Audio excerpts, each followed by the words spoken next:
से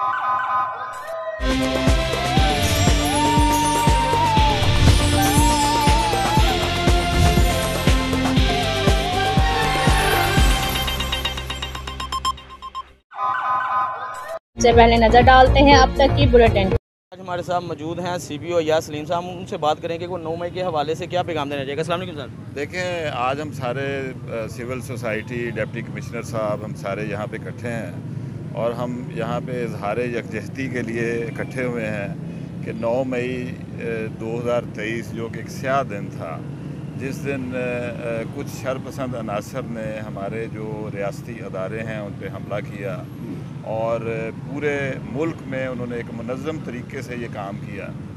और गुजरांवाला में भी इस तरह का इंसिडेंट हुआ और पुलिस ने रिस्पॉन्ड किया।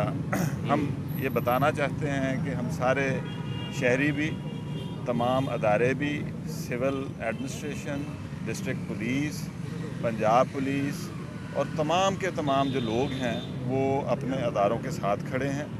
हम बिल्कुल ये बर्दाश्त नहीं करेंगे कि हमारे रियासती अदारों की तरफ कोई मैली आंख से भी देखे और इंशाल्लाह ताला हम इसी तरह अपने अदारों की हिफाजत भी करते रहेंगे, अपनी इज़्ज़त की भी हिफाजत करते रहेंगे और अपने मुल्क की भी हिफाजत करेंगे। जी बहुत